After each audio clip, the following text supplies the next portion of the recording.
Han puesto el grito en el cielo. ¿Quiénes? Los comerciantes. ¿Por qué? Porque como parte de la aprobación del proyecto para congelar el impuesto al inventario, se introdujo una enmienda en el Senado para cambiar la forma y el momento en que el Estado le cobra al comerciante ese impuesto. Los comercios entienden que usted y yo vamos a pagar más por lo que compramos. La realidad es que yo no entiendo bien la teoría de los comerciantes, pero por eso los traigo aquí, en vivo. A la Cámara de Comercio y a la Asociación de Comerciantes Aldetal, también a un alcalde, para que nos expliquen a usted y a mí por qué pagaríamos más por lo que compramos si esto pasa la Cámara de Representantes. Escuche bien lo que dirán, porque nuestros bolsillos pudieran sufrir. Ahora hago la primera pregunta.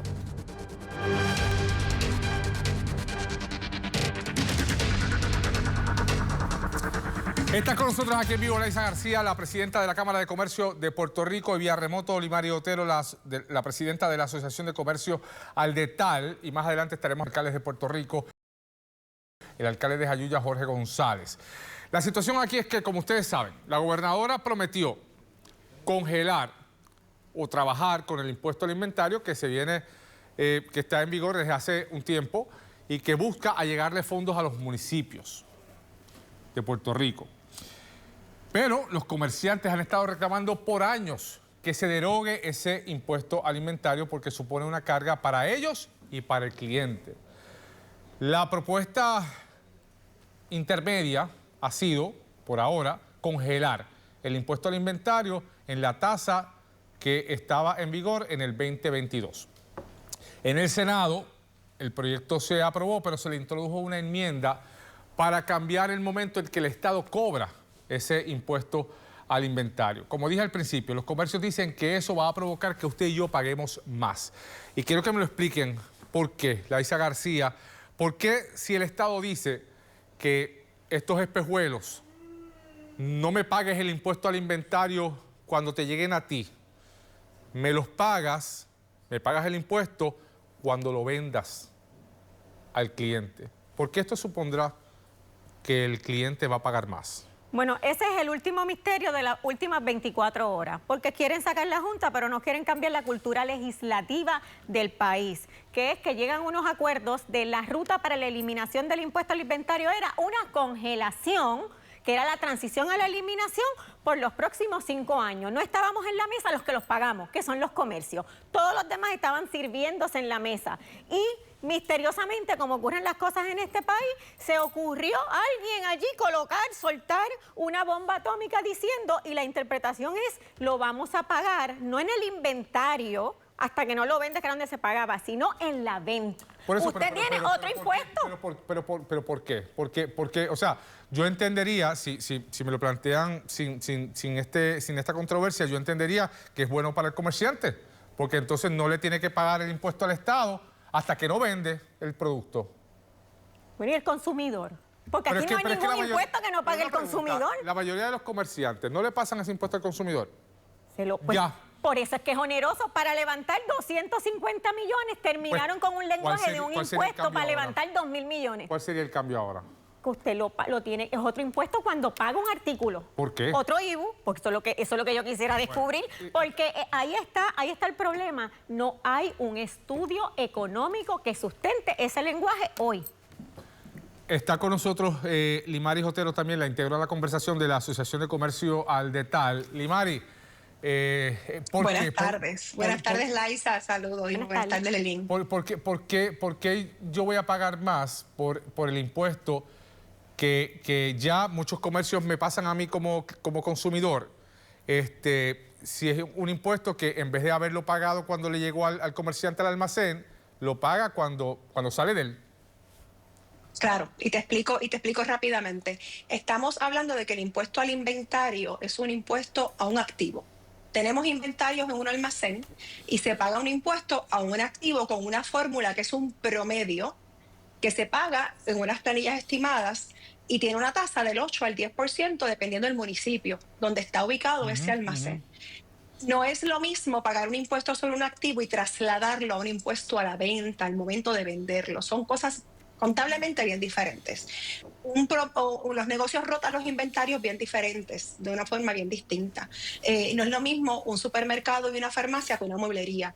Y por consiguiente, como tenemos un impuesto al inventario, el comerciante ha optado por tener mínimas cantidades de inventario en sus almacenes para poder defenderse, ¿verdad? Y pagar menos impuestos a inventario, que ya de por sí es anacrónico y es oneroso. ¿Y esto no le permitiría tener más inventario en la medida en que no tengan que pagar el impuesto por el almacenaje? Lo que pasa es que no es lo mismo, ahí te iba a dar el ejemplo para que lo podamos visualizar, porque es oneroso y va a convertirse en un impuesto a la venta adicional.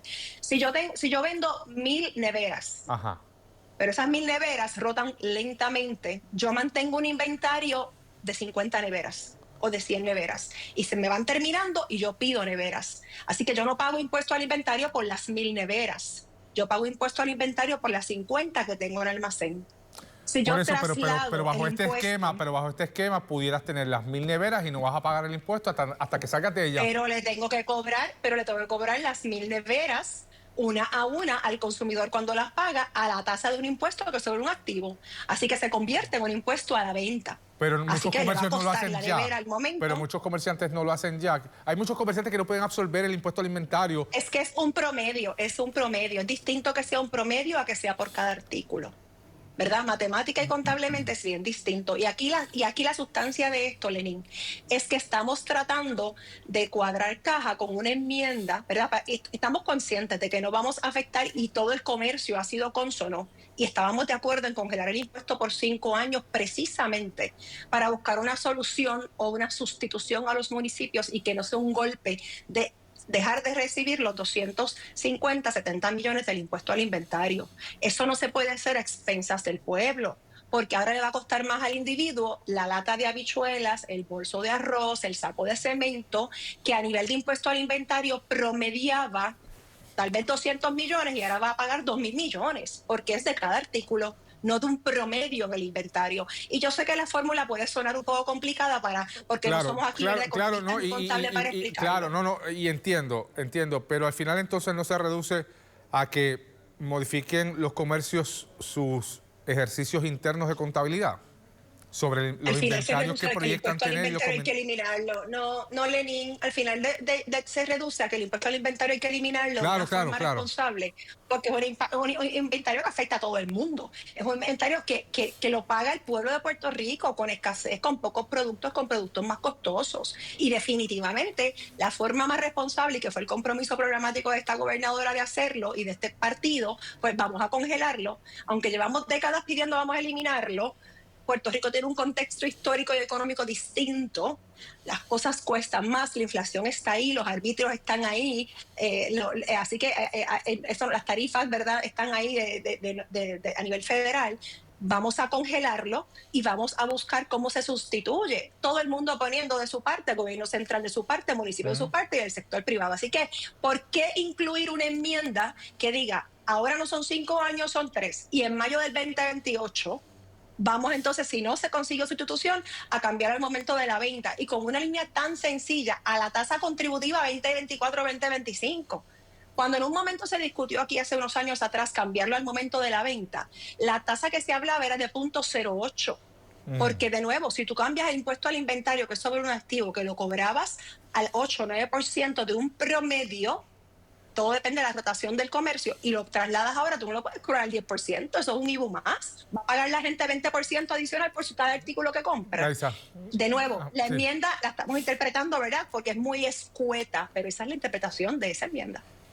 Para que la gente entienda, esto es bien sencillo. Cuando usted vaya a comprar el televisor que se le dañó, la lavadora, la pieza del vehículo y no lo tenga, recuerde que eso se llama impuesto al inventario. Y lo que hemos tratado de promover es la accesibilidad de más inventario. Sin embargo, hay que reconocer, Lenín, que esos 250 millones que necesitan los municipios para poder dar servicios, y nosotros estamos conscientes de eso, es importante identificarlos. Así que el esfuerzo que debe estar haciendo este gobierno y la legislatura es poder cumplir con cuál es el proceso de sustitución de ese pote que necesitan los municipios de 247 millones, que nosotros hemos dicho en varias ocasiones que debe de comenzarse con el impuesto que pagan los consumidores hoy, usted y yo, en las ventas por internet, que es un número que después del 2020, de que tuvimos aquí la pandemia, se ha disparado. Y es una... No, eso se recoge en Hacienda y está allí. Así que eso hay que vaya a los municipios.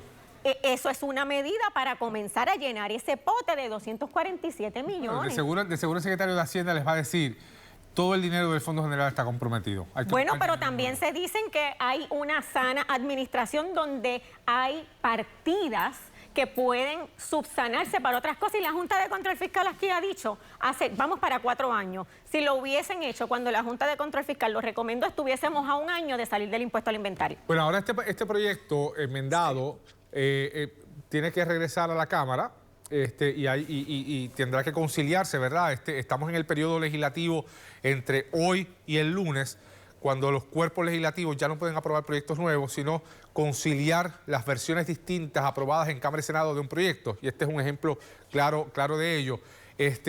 ¿Ustedes están cabildeando en el Capitolio para evitar para que la Cámara enmiende este proyecto? El lenguaje que está es insostenible, otro impuesto, que es lo que este gobierno ha dicho que no va a hacer, y sobre todo la falta de creatividad del CRIM para buscar sinceramente 247 millones para poderle suplir en conjunto con nosotros las necesidades que tienen esos municipios, que no todos se benefician igual. Sí. Así que un Cataño, un Yauco, probable Carolina se afectan más que otros. La realidad es que eso hay que suplirlo, pero no puede ser a cuesta de otro impuesto. Y Mari, ¿algo más que decir? Sí, lo sensato aquí es que no aprueben a la carrera un proyecto, ¿verdad?, por llegar a un consenso, que vaya a conferencia legislativa y si tiene que posponerse el análisis a agosto, se posponga a agosto, que se haga valer el compromiso programático de no aumentar el impuesto, pero que no vayan a querer a la carrera, porque ya el lunes tengo que cerrar el 30 de junio la sesión, aprobar un proyecto que va a ser el remedio peor que la enfermedad. Ya está ahí una enmienda planteada, no estamos de acuerdo, claro. La Cámara de Representantes expresó que no va a concurrir con esa enmienda, la gobernadora se expresó públicamente que no la firmaría si le llega a su escritorio. Vamos a tomarnos el tiempo sensatamente, lo dialogamos, lo retomamos en la sesión legislativa de agosto y esperemos que podamos llegar a feliz término todas las partes dialogándolo. Siempre, si urge, siempre está la opción de una sesión extraordinaria. Gracias a ambas. Gracias. Lisa Ortiz, Lisa García, la presidenta de la Cámara de Comercio, y Limaris Otero, la presidenta de la Asociación de Comercio Aldetal. Me muevo con el panel para discutir este tema, pero antes de entrar con ellos, la gobernadora hoy dijo que no va a firmar un proyecto que suponga un impuesto más. La meta debe ser eliminar el impuesto al inventario, eliminarlo, siempre y cuando tengamos cómo resarcir a los municipios de ese dinero que dejarían de percibir. Como todavía no tenemos esa fuente para identificar, resarcirlo, por eso estuvimos hablando exclusivamente de congelación. Así que yo no puedo estar a favor de ningún impuesto, no puedo estar a favor de ningún cargo nuevo, porque esa no es la intención del proyecto y ese no fue el compromiso. Bueno, ¿qué piensan ustedes? ¿Ustedes adoptan la teoría de los comerciantes? Alejandro, tú que cuando eras gobernador manejaste bastante el tema del impuesto junto a Manuel Natal. No, esto es broma. No me digas eso que no duele. ¿Qué interpretas de esta? Gracias a Manuel Natal todavía y 2 o 3 más todavía pagamos contribución sobre ingresos. Pero mira, en cuanto a eso, para explicarlo de una manera muy sencilla, si el comerciante lo paga sobre su costo, el % es sobre una base menor. Si lo paga sobre el precio de venta, el % es sobre una base mucho mayor, por lo tanto usted va a pagar más. Pero ya la gobernadora dijo que no lo va a firmar. Ahora bien, una vez un gobernador bien loco que propuso eliminar la contribución sobre ingresos, el IBU y el impuesto al inventario por un IVA. Quizá los que están evaluando la reforma contributiva deberían evaluar aquella locura que aquel gobernador una vez propuso. Que García Padilla, ¿verdad? Eso dicen. Marilu. Mira, yo sé que los que son economistas y manejan este tema tienen que tener muchísimas opciones. Yo pienso que seguir dando incentivos contributivos a gente rica, ¿verdad? Por ejemplo, contribuir a que nuestro país se convierta en un paraíso fiscal es totalmente contradictorio con ese plan que dice la gobernadora que tiene que haber para sustituir lo que es el impuesto al inventario. A mí realmente me perturba el hecho de que ella dice, yo quiero que no haya más impuestos, pero va a estar el impuesto hasta que, y el problema es el hasta que, el que realmente no hay disposición de buscar, porque por ejemplo, varias veces lo hemos comentado aquí, Puerto Rico tiene 20,000 millones en incentivos contributivos al año y nosotros no sabemos cuáles. Eso merece un análisis, ¿verdad? Así como que hay que poner a los ricos a pagar más, ¿no? No a ponerlos a pagar menos o a venir aquí a evadir contribuciones. Bueno, esto es típico de lo que ocurre en los últimos días de la legislatura, de sesión en la legislatura. Esto es una sorpresa, una sorpresita que le envió el Senado a la Cámara, y yo creo que es de Rivera Schatz, es del presidente del Senado, y algo que se menciona ahí, se baja la propuesta de congelar de 5 a 3 años. Sí. O sea, pensar que en mayo del 2028, en plena campaña electoral, a un mes de unas primarias, donde es tan importante, por ejemplo, el trabajo que hacen los alcaldes, que dependen de este impuesto, que se vaya a hacer algún tipo de enmienda, yo creo que es una presión política que casi imposible. Claro, no es producto de una distracción. Correcto, y ciertamente... No fue sin querer. Vamos a dejarnos también de cosas. La realidad es que todos pagamos el impuesto al inventario ahora mismo. Y te lo pasan en la venta, te lo pasan después, siempre se lo van a pasar al consumidor. Y este pueblo no aguanta un impuesto más. Aquí Por eso es difícil de entender. En vez de pagarlo en un punto, pues lo pagas en el otro. Claro, entendí que entonces es un problema de un ejercicio de contabilidad de los comercios. O sea, si yo compro un radiador, claro. Yo soy un comerciante que vende piezas de carro, y compro un radiador y me cuesta $100 y le aplico el impuesto al inventario de $10, pues el impuesto al inventario de 10%, el impuesto al inventario son $10, ¿verdad? Pero si ese mismo 10% lo pongo en la venta y vendo el radiador a $200, entonces el impuesto son $20, no 10. Aunque es el mismo por ciento sobre una base mayor. Mi pregunta es si eso ya no pasa así.